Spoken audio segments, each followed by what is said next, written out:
এটা হচ্ছে ওর পুতুল, ও সাজিয়েছে এরকম ভাবে, ঠিক আছে, জামা কাপড় পরিয়েছে।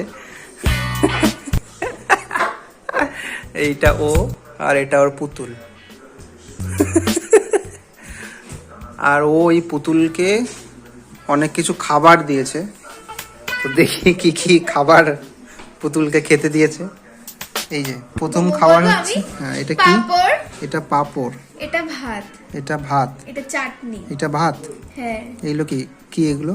ভাত, ভাত। আর এটা এটা এটা চাটনি, এটা চাটনি, হ্যাঁ এটা এটা স্যালাড, স্যালাড, এটা এটা মাংস, বাহ মাংস তো বেশ সুন্দর।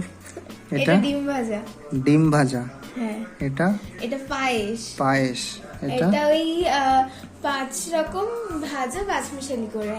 5 রকম ভাজা, এটা আর এটা এটা মাছ, মাছ, আর এটা একটা 5 রকম করে ভাজি, হ্যাঁ আর এইটা হলো আলু ভাজা, আলু ভাজা, এটা বেগুন ভাজা, বেগুন ভাজা, এটা ডাল, ডাল, এটা ভেন্ডি ভাজা। ভেন্ডি ভাজা। তাহলে 1 2 3 4 5 6 7 8 9 10 11 12 13 14 14 রকম রান্না।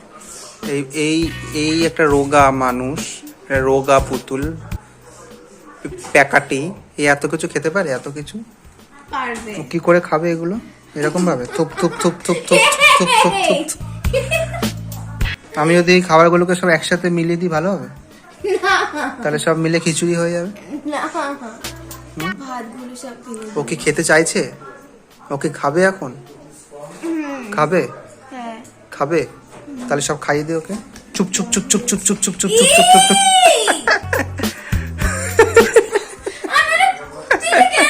উল্টে গেছে এটা। ওই তো ভাত উল্টে গেছে, ভাত খাওয়া হয়ে গেছে, না এটা পাঁপড় ভাজে উল্টে যাবে, ডিম ভাজা, ডিম ভাজা উল্টে যাবে। মাংস স্যালাডের মধ্যে দিয়ে দিয়েছি।